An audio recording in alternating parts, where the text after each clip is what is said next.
નમસ્કાર દર્શક મિત્રો, બોટાદ દસ્તક ન્યૂઝમાં આપનું હાર્દિક સ્વાગત છે અને હું છું એલડી મકવાણા. આપ જોઈ રહ્યા છો બોટાદ દસ્તક ન્યૂઝ. હવે પછીના સમાચાર વિગતવાર. બોટાદના ટાવર રોડ ઉપર આવેલ યોગી ગેસ્ટ હાઉસમાં 31 વર્ષના યુવાનની લાશ મળી, જેનું નામ અશોકભાઈ ઉર્ફે મોન્ટુ કરશનભાઈ લીંબડિયા છે.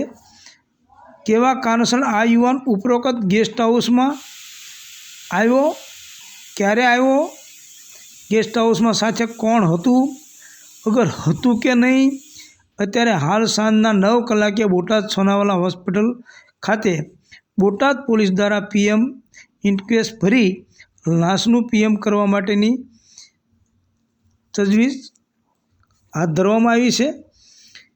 છેલ્લા 4-5 દિવસથી ગેસ્ટ હાઉસ બાબત બોટાદ દસ્તક ન્યૂઝ દ્વારા અવારનવાર ગેસ્ટ હાઉસ બાબત સમાચાર મૂકવામાં આવે છે, પરંતુ હપ્તા ખાવ અધિકારીઓના પેટનું પાણી પણ હલતું નથી.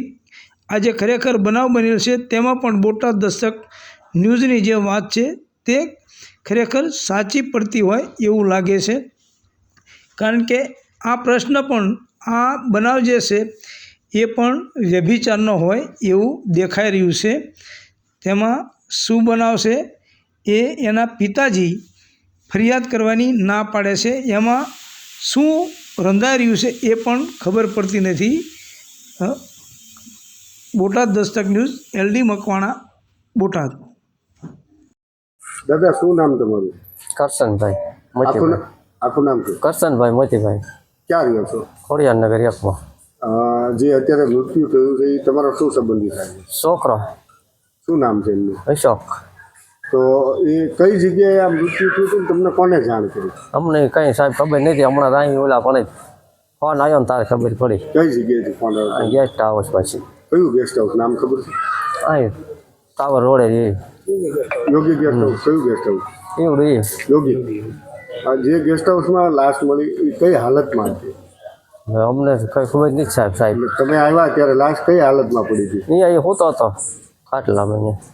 એટલે શું લાગે છે તમને, આત્મહત્યા છે કે બીજું કાંઈ? શું એ માપ શું ખબર પડે, દવા પીધેલી હોય, ભગવાનને ખબર, ગમે એમ થયો હોય. આમાં કાંઈ હત્યા કે એવું કાંઈ તમને લાગે છે? કંઈ હા, પણ કંઈ ખબર પડે નહીં સાહેબ. અમને કોઈ હત્યા કરી હોય એવું લાગે છે કે આત્મહત્યા, પોતે જાતે હત્યા કરી? એને હત્યા કરી હોય, ખોખા કરી હોય. તો આને લઈ તમે અત્યારે કઈ જગ્યાએ આવ્યા છો? ક્યાં આવ્યા છો તમે? સોનાવાલા. તો શું તમે પોલીસ ફરિયાદ નોંધાવી? ના આને લઈ પોલીસ ફરિયાદ નોંધાવી કાંઈ? ના. તો આ જે દીકરાએ જે કર્યું એનું કારણ કાંઈ તમને લાગે છે? અમને સાહેબ કંઈ ખબર જ નથી પડે. અહીં દાદો રહેતો જ નહીં. તો એ ક્યાં રહે છે? બહાર રહેતો. કઈ જગ્યાએ? ગામડામાં. એ થોડાક દી અહીં ગામડે રહે, પાછા બીજા વિવાહ થાય ને એવું. એનું એક ઠાઈ ન હોય. શું કામ શું કરે છે? ખેતીવાડીનું ને એવું કરે. ત્યારે હીરા ગવાય નકર ન કરે. કેટલી ઉંમર કેટલી છે? 3 વર્ષ. પોલીસ ફરિયાદ કરવાના છો તમે? પોલીસ ફરિયાદ કરવાના છો? શું કામ નથી કરવાના? બસ ભાઈ. પોલીસ ફરિયાદ કેમ નથી કરવાની? લાશ મળી, જુવાન જોત દીકરો ગુજરી ગયો, નહીં કેમ કરવાનું કારણ?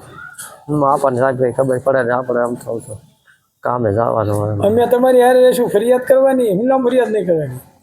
તમને ફરિયાદ કરવામાં કોઈનું દબાણ છે? દબાણ કાંઈ નથી પણ. તમને કોઈ ના પાડી છે? ના, તો શું પ્રશ્ન શું છે, કેમ ફરિયાદ નથી કરતા? નથી કરી હવે એમાં કંઈ તમારે ને તમારા દીકરાને બેને ભરતું હતું, બધું ભરતું? ભરતો ને. તો તમારો દીકરો પરણિત છે કે કુંવારો? કુંવારો. કુંવારો. કેટલા દીકરા છે? 2. એમાં આ મોટો હતો કે નાનો? નાનો.